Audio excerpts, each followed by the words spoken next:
This episode is powered by Safety FM. You are listening to a renowned safety expert, Dr. Jay Allen, on Safety FM. This episode of the broadcast and the podcast is brought to you by Safety Focus Moment. They're consultants that want to help you get the safety culture you've been looking for. For more information, go to safetyfocusmoment.com. Hello and welcome to Safety FM. This is Jay Allen. As I told you, as we were starting the new year, there'd be some changes coming our general direction here at Safety FM. So if you haven't had an opportunity, take a listen to our newest show, Safety Talks with Steve Sisson. It's available on all podcatchers, and it's also available at safetyfm.live. So this week, we're going to have a pretty interesting interview. Let me tell you exactly how it all started. Received an email from Dr. Todd Conklin saying, hey, I have a gentleman that I think would be great to be on your show and for you to interview him. So he gave me the contact information, and all of a sudden, I contacted this gentleman. And I have to tell you, he was quite a gem of an interview. And the gentleman that I'm speaking about is Dr. Pupulidy. Let me kind of give you a little bit of his background. Ivan applies his experience and research to operation in complex systems in high-risk environments such as wildland firefighting, aviation, military, and medicine. As a U.S. Forest Service Director, Ivan developed and implemented the Learning Review, which is a process designed to improve how large and small organizations respond to accidents and incidents. The Learning Review is centered on understanding and mapping systemic conditions that influence human actions and decisions. Ivan's ability to integrate academic research with a real-world application comes from his varied life experiences, which have included work as a mine geologist and a U.S. Coast Guard pilot for rescue and law enforcement missions. Ivan served in the U.S. Air Guard and Air Force Reserves. He also served on active military operations for combat and humanitarian support in Iraq, Afghanistan, and Central Africa. Ivan has earned his master's degree in human factors and system safety at Lund University, Sweden, under Professor Sidney Dekker. He's also completed his PhD in organizational culture at Tilburg University in the Netherlands.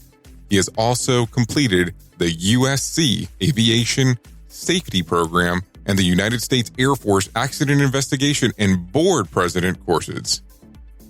So as you can see, Dr. Ivan is quite a subject matter expert. Sit back and relax and enjoy our conversation with Dr. Ivan here on Safety FM.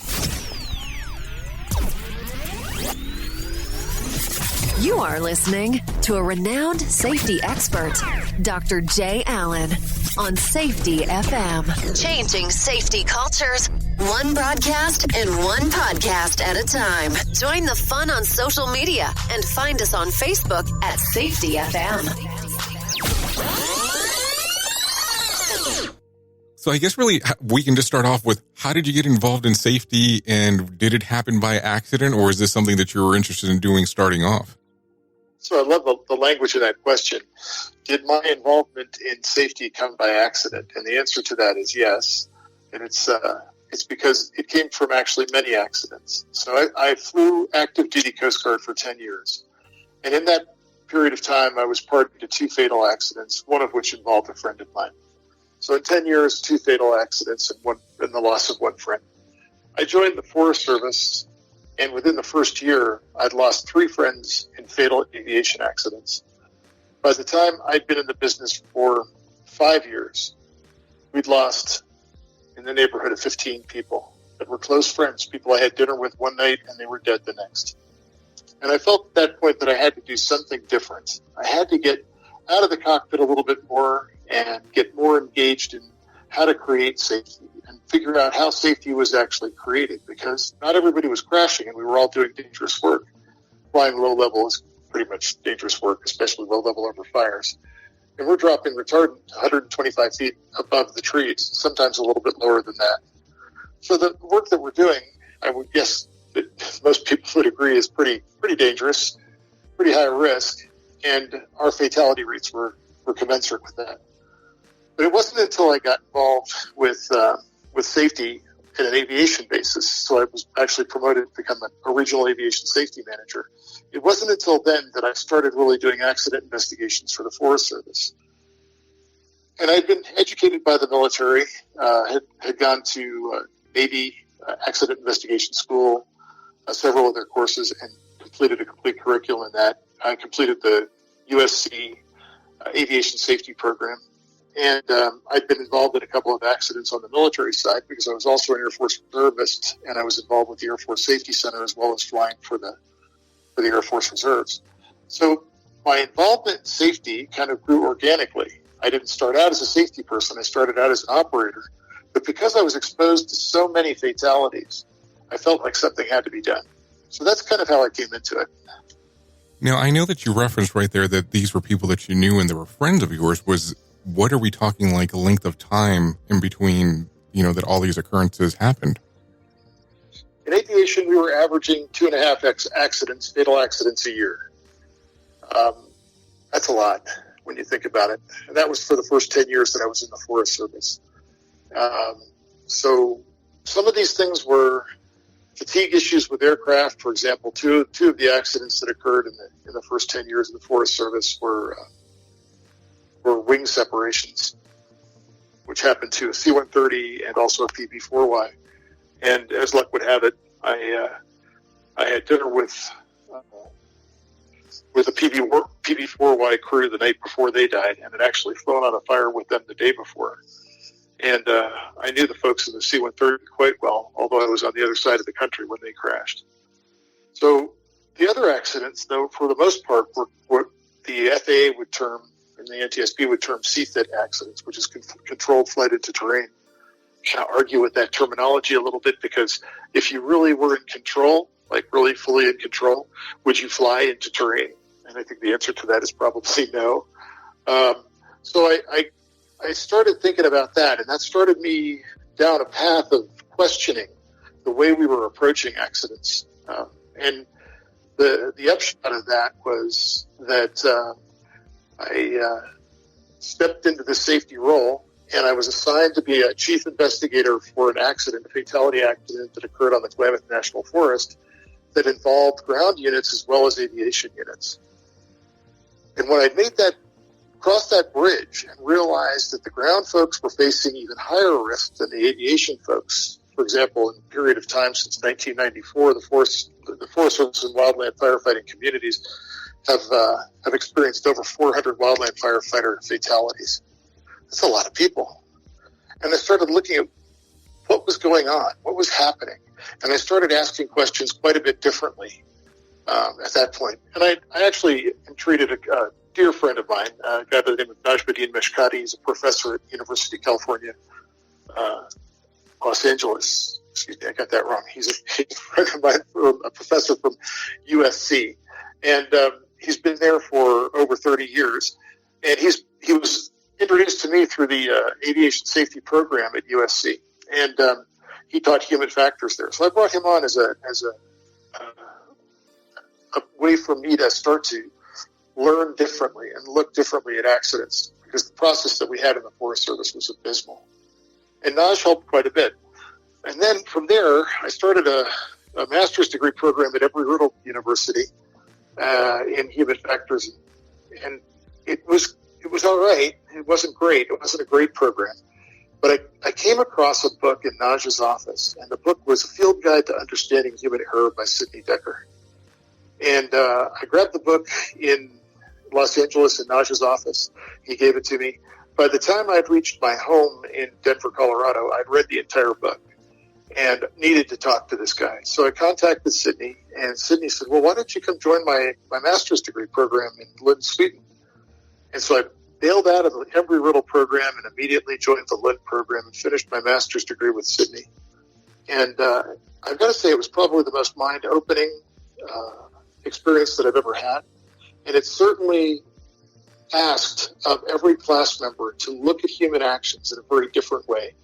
Instead of looking at the human actions in a way to judge them as right or wrong or good or bad, the program really entreated us to look at accidents and incidents and human actions in terms of the context. Why did it make sense for people to do what they did? And that became a very important and underlying theme for what we later on called the Learning Review of the Forest Service. Well, Ivan, I have to ask you, so once you actually get a hold of Dekker's book and you read it and you say that, you read it from California to Denver and all of a sudden we need to contact Sidney Dekker. What was it that, I guess, got you excited by reading the book that you said, I need to get more information? Well, Jay, this almost begs a picture of the book. So the Post-it notes that are on the margin of this book, on every page of this book, would point to something on nearly every page that said, hey, wait a minute, this is different. Hey, wait a minute, this is important. And so the first was that, like I said, I've been very classically trained in accident investigation. And in that classical training, there's nothing wrong with it. I don't want to say that it's either this or this. That's not the case. In fact, I would really say it's this and. What I began to realize, though, was that we were so vested in technical ways of looking at accidents and incidents that we were applying the same philosophic approach to a human accident as we did to mechanical accidents. And so the language followed. We had language like, they failed to do this, or there was a failure in this. Well, that language is fundamentally mechanical. Mechanical components fail. People fail too. I mean, don't get me wrong, but there's usually a lot more involved in it than a single root cause that you can pin down. And so Sidney started to challenge those ideas on every page. The ideas that we could have a socio-technical model that was fundamentally rooted in the technical. He challenged that on every page of the book. And he asked us, he said, how can we look at this from the perspective of those involved? How can we start to understand why it made sense? And that question is really a very different question than is posed by, did the people fail? Were they reckless? Did they not follow rules, regulations, and procedures? It got to the, why did it make sense for them not to follow rules, regulations, policies, and procedures? That became a much more substantive question. And if we think back on James Reason, who I think really put this canoe in the water many years before, when he said, you can't change the human condition. In other words, people are going to make mistakes, right? So you can't change the human condition, but you can change the conditions under which humans work. Well, to me, that meant that our focus should shift from the decisions and actions of people to understanding what the conditions were, because the conditions influence what people do in the workplace. And if we really want to change what people are doing, our focus has to be generated on that specific target of understanding those conditions and then managing the conditions rather than trying to manage the people. And I guess that really becomes the aha moment for most organizations once they get that information, but it's almost very difficult to have some people buy into that. But let me kind of jump back a little bit and we'll come back to this particular piece. So once you actually get Sidney on the phone and you start talking, how long does it take him to, I won't say convince, but encourage you to join his program abroad? Super question. So Sidney tells me, hey, Ivan, I'm going to be in Denver next week. I happen to be going to Fort Collins and visiting a friend of mine up there at the university. How would you like to meet me in Fort Collins and drive me to the Denver airport? And I go, sure, not a problem. So we meet in Fort Collins and we start driving and we start dialoguing. He's got his son Jonathan with him and I've got my wife with me. And the four of us are really talking. Jonathan's quite young at the time, but he's still engaged. And we end up going by the Air Force Museum at the old Air Force base there in Denver. And we start poking around old airplanes. And Sidney's excited and I'm excited. I'm like, oh, this guy's not just a social scientist. He's really interested in airplanes too. And it was by the time that afternoon ended that he said, come join me at the program in London. And I'm going to go one further than that. So he asked me to stick around and start a PhD program with him, which I later had to transfer to Tilburg University because Sidney left Lund. But while I was there and working on the PhD program, I brought my wife to some of the meetings in Sweden. And my wife started to engage with Sidney. And Sidney turns to her and says, well, Chris, you're smarter than I've been. You should by all means join the master's program. And she goes, well, Sidney, I couldn't afford it. And he says, you don't understand. It's on me. You'll be a Sidney special. So my wife actually went through the program at Lund as well as a Sidney special. And so we kind of keep this in the family, and we generate a lot of work together. A lot of the things that we do together. There's a paper on the learning review that we actually drafted together. And Chris's specialty is language. And the reason I bring this up is because Sidney really made us think in that master's degree program. His constant underlying question was, is that so? And Chris really took the is that so in the language direction, and she took it very forcefully into the language direction, so that she began to start to ask the question, is that so in language? And she found some really fantastic research done by Lyra Boroditsky about language. She found some other really great pieces about language and showed that the language that we were using in accident investigation was actually inhibiting learning. And so it was through this coupling, this dialogue between Chris and I, between the entire Dekker crew, between Sidney and I, between Todd Conklin and I. It was in this mix of dialogues and challenging each other and constantly asking, is that so, that different concepts around safety began to emerge. I'll give you an example. As we started looking at safety in the Forest Service, we started realizing, and this is again from Chris's work, that we'd nominalized the word safety. We'd made it a noun. And as we took the activity, the action out of the word safety by making it a noun, we began to hurt ourselves in terms of learning. And Chris points this out. The next thing that emerged out of that was an understanding on the part of all of us that if we weren't moving learning forward, we weren't progressing in safety. So the thing that we based our learning review on were a series of principles that we could all agree to. And one of the principles was that safety, the currency of safety is information. And if you do things inside your system to disrupt the ability to get information, you're making your system less safe. So that's a big piece of it. But then we also understood that the currency of a safety program, of moving safety forward, the way we actually capitalize on moving safety forward is fundamentally through learning. So our entire perspective on everything said, if we're not learning, if we're not moving learning forward, if we're not putting ourselves in a position where information is not only solicited and encouraged, it's rewarded, then we're not doing what we need to do to make the system safer. And so the question is, well, did anything come of doing this? Well, we instituted the learning review in the Forest Service. We adopted it in 2015. And up until that point, we had been violated by OSHA, usually under the general duty clause, which says essentially that an employer is responsible for creating a workplace free from known hazard, which is a little tough when you're fighting wildland fire, right? We pay hazard pay, and we go into a forest where there's trees that break and limbs that fall and trees that fall, and there's fire, by the way. So hazards are kind of part of the job. So that was a little bit ludicrous to us when we'd get that violation. But we listened to it. We understood what OSHA was trying to say. And we kind of fed the fires for OSHA with the old type of investigation, because basically we would say that people failed to follow rules, regulations, policies, and procedures. And, of course, if OSHA sees that, that's kind of an automatic violation. Well, if they didn't follow them, that's because you didn't enforce them. That was the conclusion that they drew.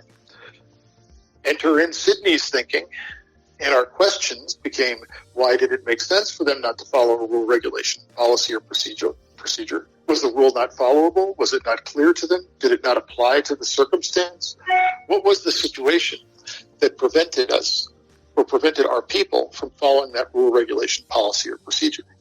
So the questions became fundamentally different as a result of this process. And once we got the process up and running, we enjoined OSHA to see what it was that we were doing. And what we were doing was creating network of influences map. We looked at influences, not causes. We wanted to understand the conditions, the situations, if you will, that influenced people to do what they did. And by using the word influence, another gift from our linguistic side, by using the word influence, we didn't have to go and prove causality. It's no longer necessary to say that there was a causal connection between these two things. We can now talk about things in terms of influence. This became super important, especially when we started thinking about fatigue, because nobody could really quantify fatigue, but we knew our firefighters were tired. How could we talk about fatigue if we had to prove that it was causal? when we couldn't really prove the causality because everybody's degree of fatigue is different than everybody else's degree of fatigue. So there's no direct cause-effect relationship. But we can say, and we can all agree, that fatigue was an issue in that it influenced the way people performed on the fire line. Once we started softening that language, we started a different type of dialogue. And then what we realized is that we couldn't just let that dialogue sit in the hands of some investigator who was imbued by the power to do the investigation. Instead, what we had to say was that power is non-existent. The investigator, if you will, in fact, we removed the word investigator altogether. The person who's in charge of this review, this learning review, their job is to bring together the conditions and then verify that those conditions exist in normal work environments. So we literally moved away from the accident as quickly as we possibly could and into normal work. And we started developing these lists of conditions. The first ones were challenging for a lot of our leadership because they look really complicated. They're very big, colorful diagrams with lots and lots of influences on them. And we realized that some of our leadership was overwhelmed by that. And so instead what we did was we started thinking about the conditions in terms of how they could be managed. So the first category would be things that are outside of our control, or they're things that belong strictly to a regulator, for example. And they're outside the organization's ability to control in terms of changing those conditions. In that case, it's an awareness issue, and we needed to be aware that it was there. And if we could, at some point, we might be able to influence the regulator to change the conditions, change whatever it was that they were using as a metric, or whatever it was that they were using as their balancing mechanism to determine if something was done incorrectly or done wrong. The second category were things that are long-term changes. So you would look at these things as things that were like conditions that pointed to the culture of the organization. The third category that we broke the conditions into were conditions that we could change right away and would have an effect on the system. So, for example, here we would look at perverse incentives inside the system.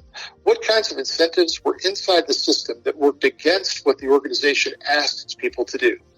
An example of that might be overtime. So overtime is something that's super important to firefighters because it's how they make their money.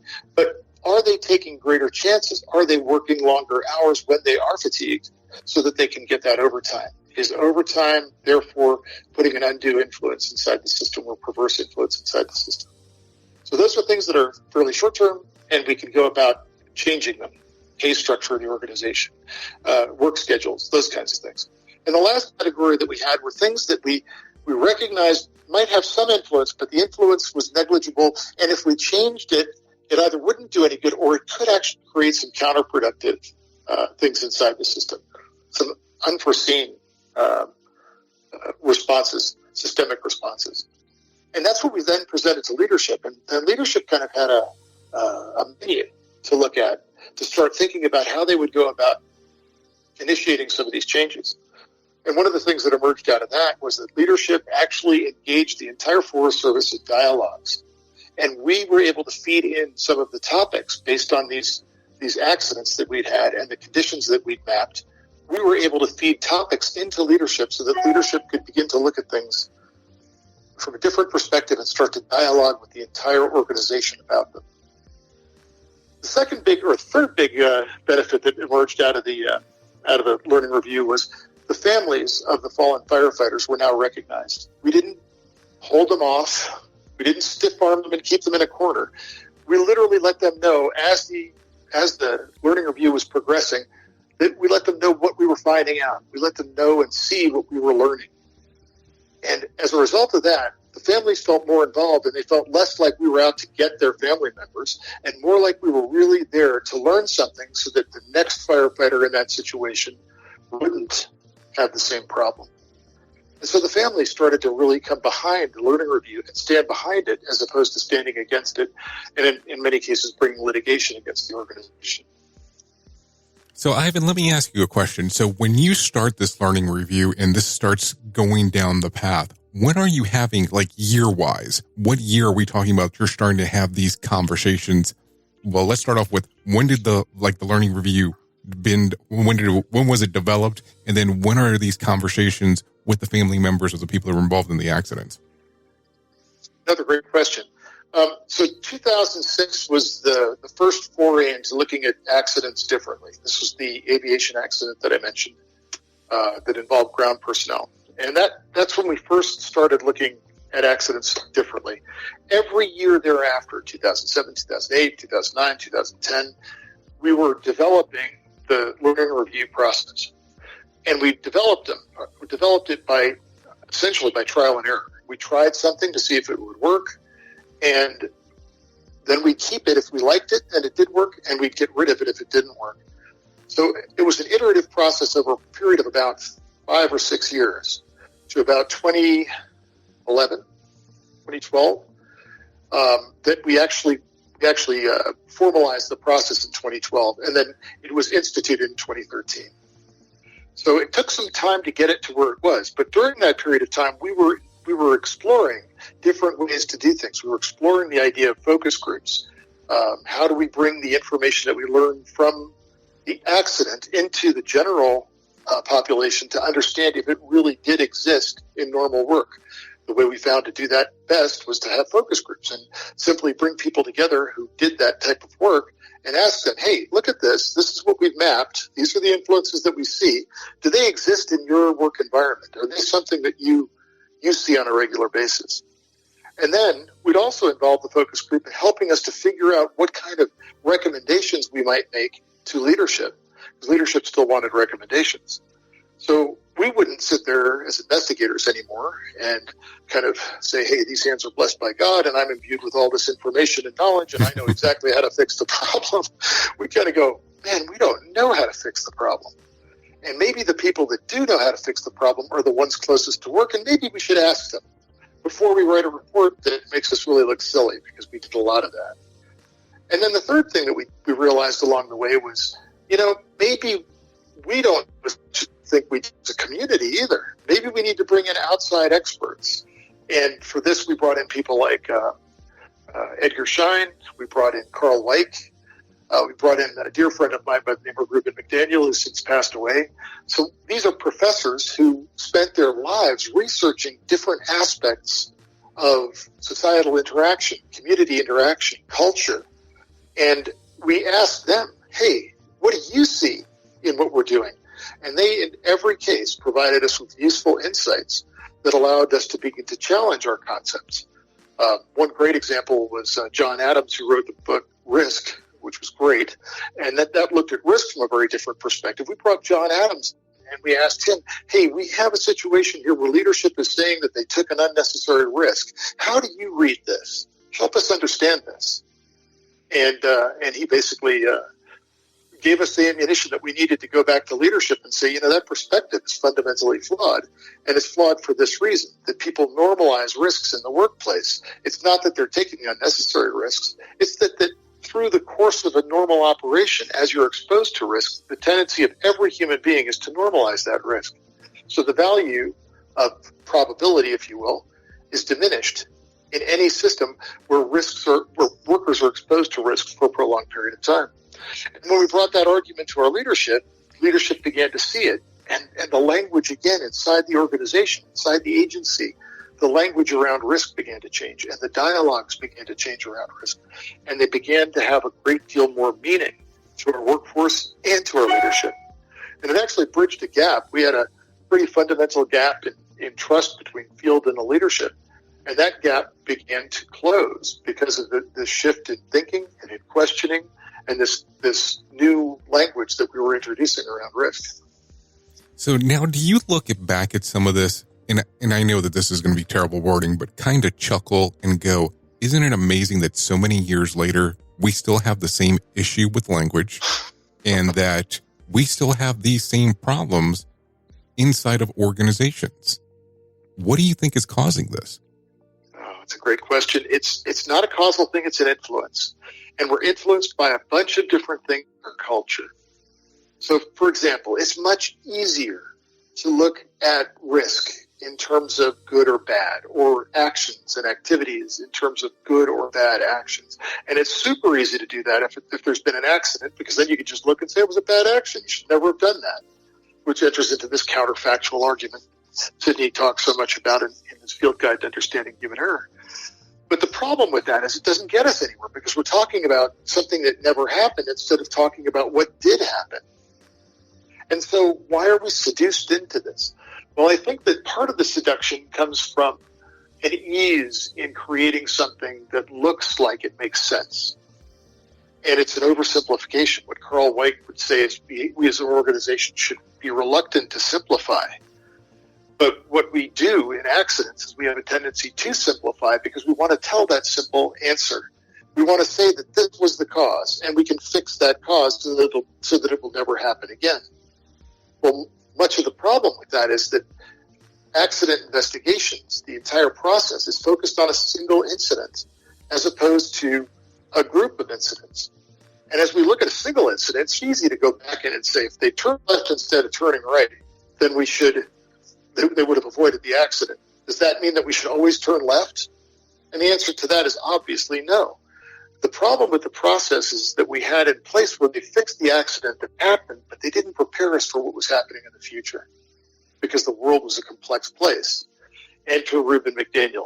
Now, my group's had at the feet of Reuben McDaniel for several years, learning about complex adaptive systems from Reuben. And Reuben really gave us the idea that what we should be thinking about in a complex system is not trying to fix broken pieces, broken components of the system, not trying to even plug the holes in the Swiss cheese, so to speak, but instead what we should be endeavoring to do is building the capacity of our workforce to make sense of conflicting information, learn in the moment, and innovate solutions. And how do you build a capacity for an organization to do that?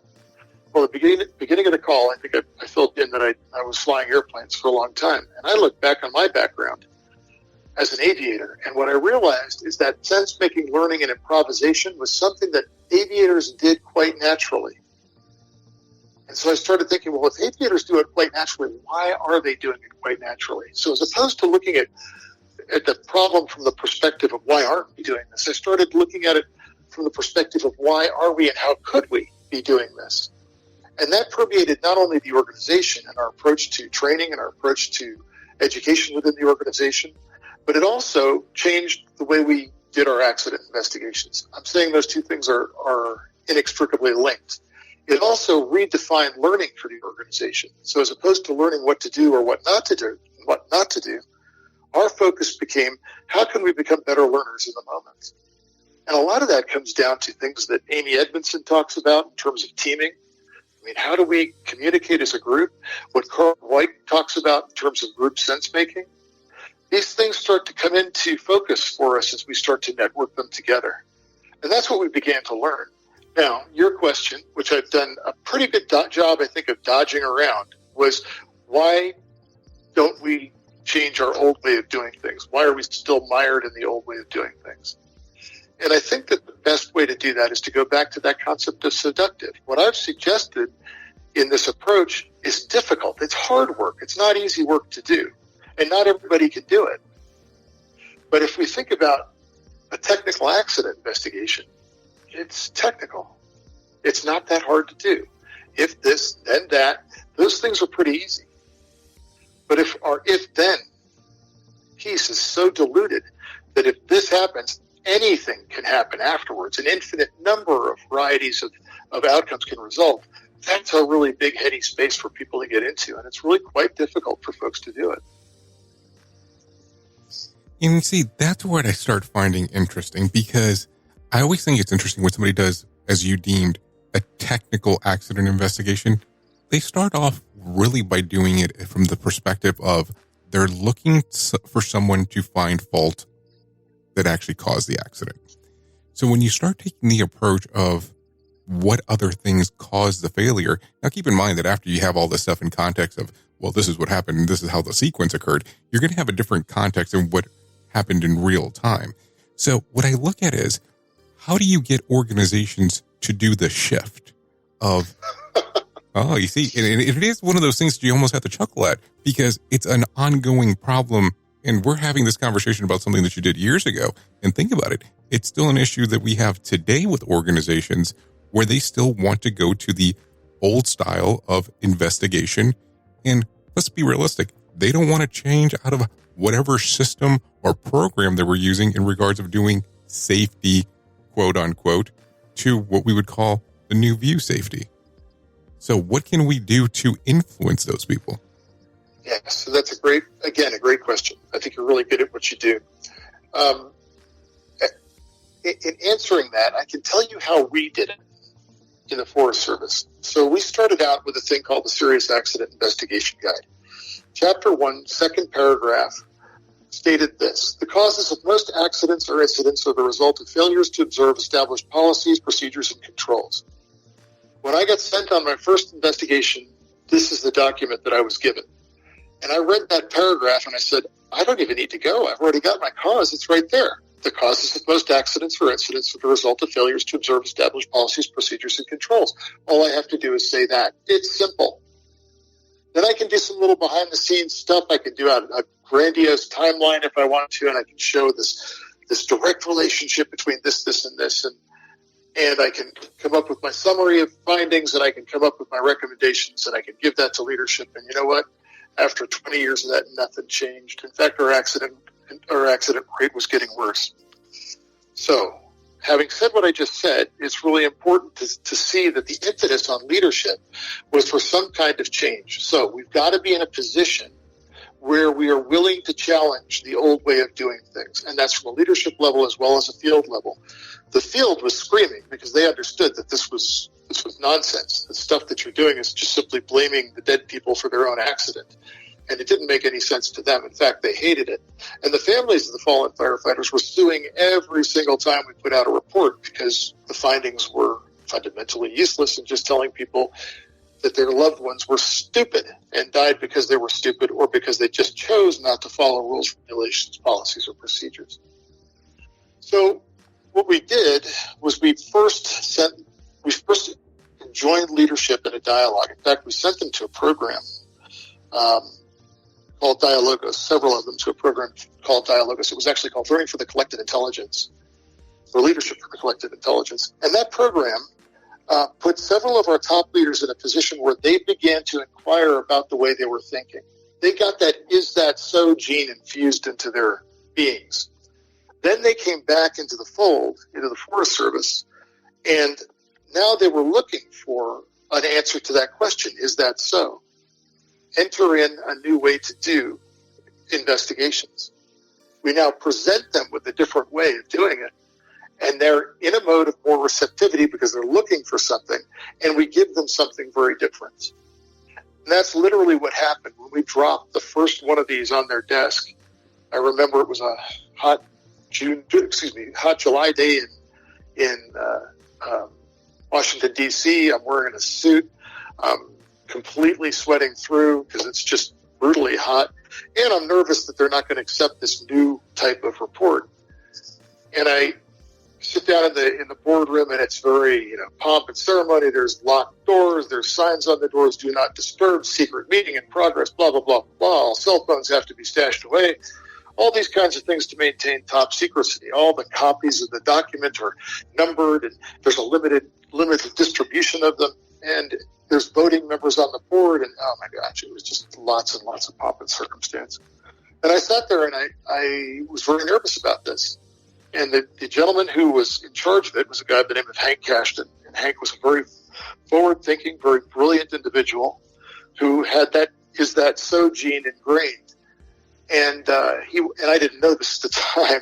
And I'm sitting there really nervous as the chief investigator to deliver my report. And Hank comes in a few minutes late. He takes his coat off with a flourish. He hangs it up on the hanger behind him. He sits down at the end of the table with a couple of copies of the report. He picks one up. He ruffles through the pages, and then he throws it on the table. And I think, oh, I'm done. This is it. He's going to throw the report back at me. It's over. And instead, he looked at me and he said, "I read this last night for the fourth time. And what I can say is I want more of this." So part of it is just doing it.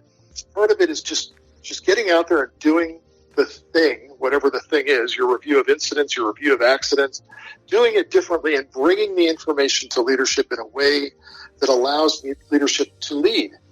And what is leading? I mean, leading has to be redefined as well. Leading is creating a workplace where workers can be successful. This is another thing that we learned. And so in this process, leadership has to be willing to learn as well. And that's really what Dialogos did for us. They wrote a diagnostic memo that essentially said that to leadership. Leadership was kind of put on notice. The chief backed us up, and this designated safety and health official, Hank Ashton, backed us up and asked for more. So that's how the transformation took place inside the Forest Service. The next phase was to expand that learning for leadership and to put them in positions where they could question openly. Well, most organizations don't do that with leadership. They don't allow leaders to question. Leaders are supposed to know. Well, that's a really dangerous place for people to be. And so what we did was we started a leadership learning journey, a safety learning journey. And we took our leaders to a whole bunch of different places. We took them to the Coast Guard. Todd Conklin was teaching at Los Alamos National Lab at the time. We took them to Lanel and introduced them to these different ways of doing things and put them in a position where they could ask questions because they weren't in their own environment any longer. And that helped them because that showed them that by being in a mode of inquiry, they could actually move their learning forward, and that would help the entire agency. And then along came Edgar Schein. We brought Edgar Schein before them, and Edgar talked to them about humble inquiry. And it gelled together. So basically what we did was we built a nuanced systemic approach to how we could bring leadership along, understanding that leadership was influenced by things as well, and put them in a position where they could begin to question, is that so? And it really worked. So I guess my question to you becomes this. So let's say, for instance, we have an organization that's listening to this podcast and they want to start that particular journey. How would the approach start? Because you have to keep in mind that a lot of organization nowadays, the way that it works is, well, if you don't have that many incidents, your management is going to have a bonus based on that. If you don't have that many fatalities, I know it's sad to say, but it's the reality of the situation, you will get some sort of bonus out of it. The other portion is we expect an operational person to be able to understand, and I'm talking about like a vice president, president, so on, to understand better in regards of a process than what an actual worker can do in regards of being safe. So how can you take that approach going into an organization and saying, these are the steps of what you should do? And I know that, the U.S. Forest Service did something entirely different because they had the open mind of moving forward with it. But what would you say for a typical organization that's starting off, or somebody who's trying to bring this to, let's say, for instance, the upper management, a board, and saying, these are some new ideas that we need to address? Let me think about this a little bit now. I've got some experience in doing this with a couple of companies. No pressure, right? No whatsoever. Yeah, right. And I have run into this kind of resistance, right? Quite frequently, we're brought in at a level of the health and safety leadership of the organization, not necessarily at the vice president or presidential level of an organization. So often we're brought in a place where it is difficult for somebody to say, hey, leader, you need to learn, right? What we do in this particular case is we literally set the stage for a dialogue to take place between the health and safety folks and the leadership, and we usually do that around a fatality accident. Sadly, this is usually where we get the greatest amount of leverage. And in this case, what we do is we literally bring them a process now that is fully developed. Remember, the Forest Service, it wasn't fully developed in the beginning. But now we bring them a fully developed process that they can use to create something that is meaningful and is a learning product for them. And then point to other successful places where this has taken place, not just within the Forest Service, but other places where it's taken place. And we show them that the possibility exists for them to do this and whatever it was that they were doing before. So we don't undermine their old systems of doing things. That was a mistake I think we made early on. And I think some of the folks that bring safety differently and other concepts like this forward, not all of them, I think a lot of them are really good about this, but some of them set up this either or. You've got to do this or you've got to do this. You can't do both. And what we realized is you can do both. You can still do a technical report. In fact, there's a very important place for technical reports within the learning review. And sometimes the technical report takes precedence over the social aspect of the accident. But other times, the social aspect takes precedence over the technical.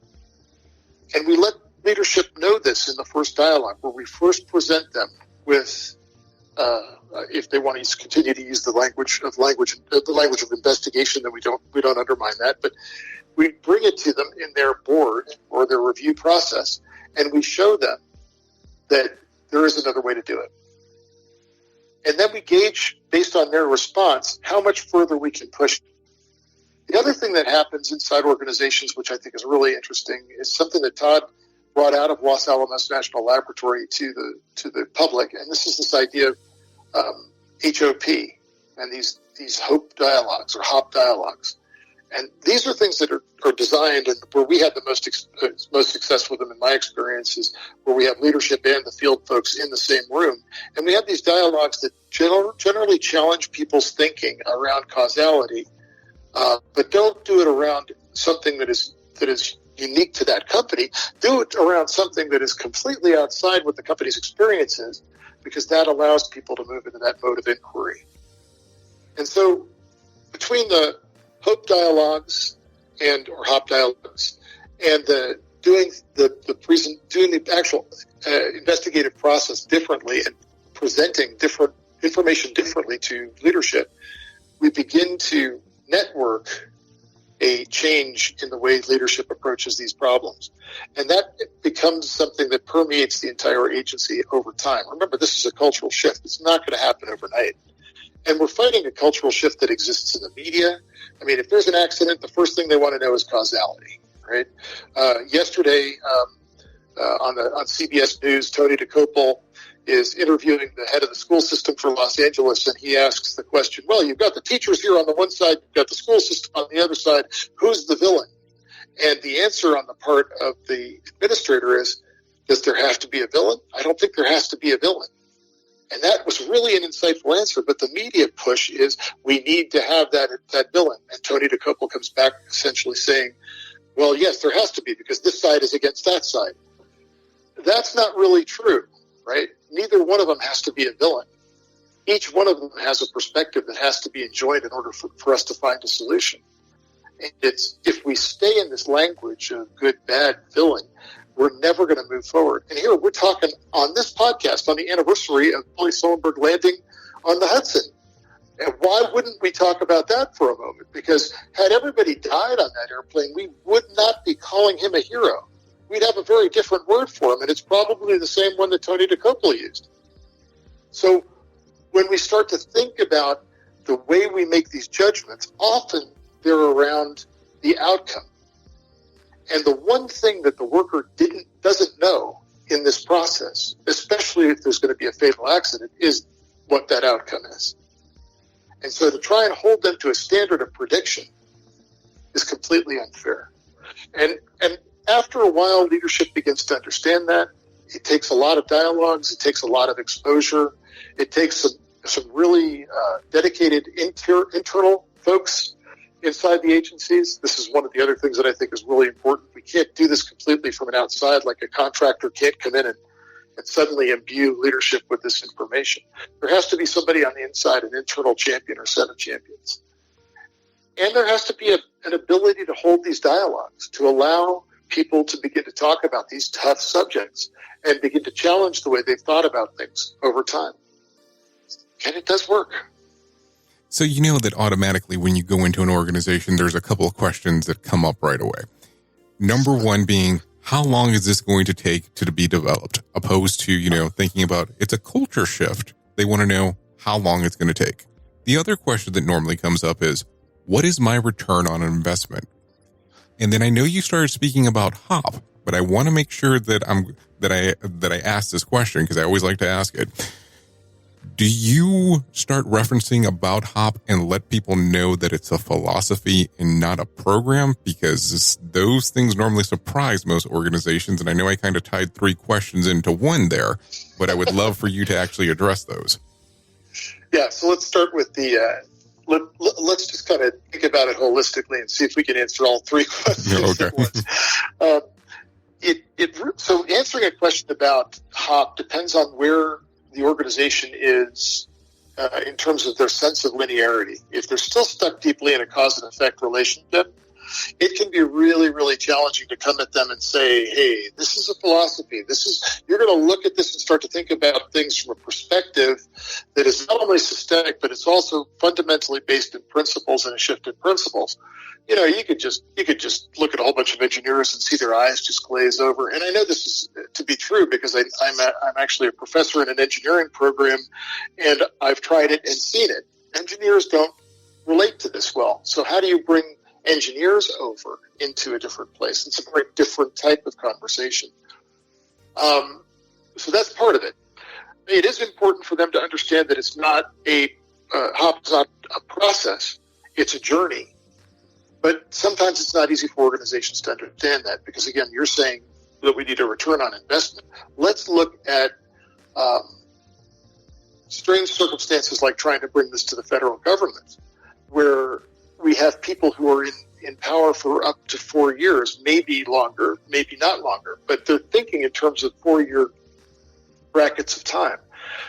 Cultural shifts in a 4-year bracket of time are really difficult to institute. So how do you make that happen? The fallback position here is to help the organizations understand that shifting language shifts culture.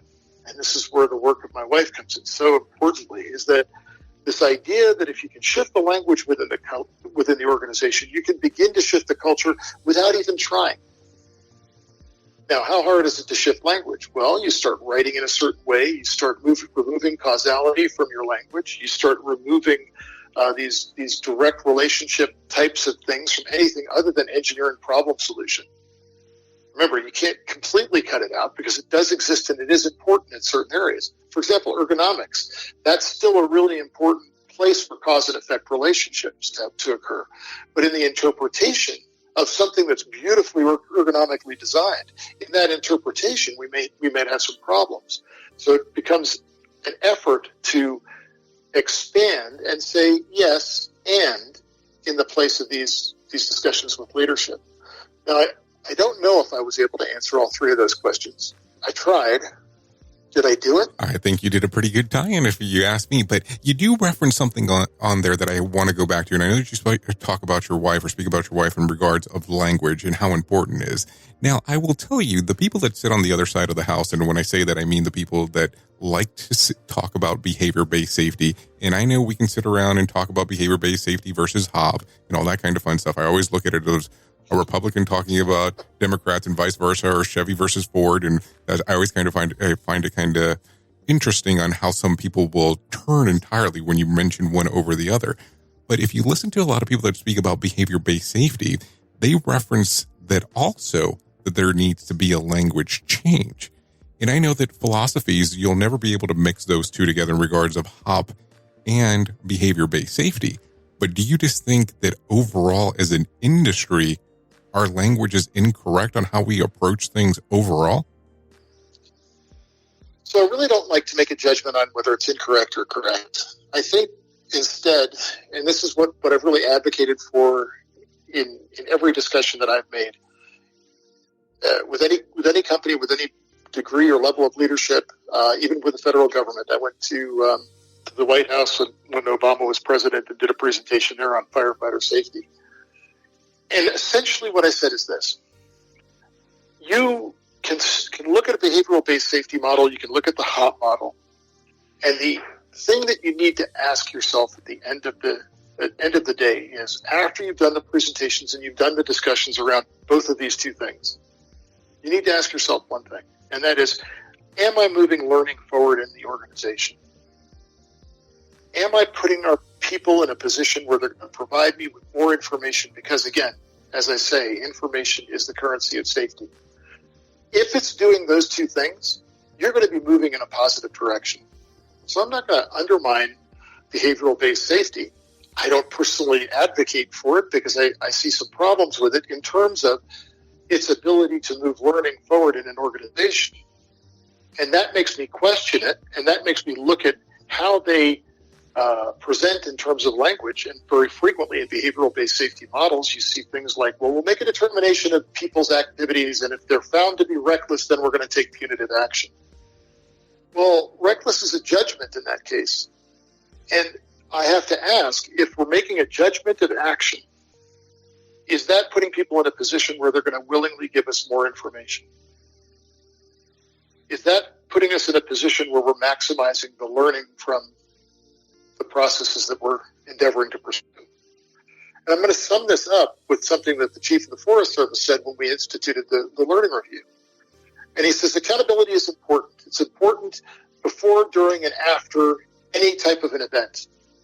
But after an accident, a fatality accident in particular, we are accountable as an organization to learn everything we can from that incident.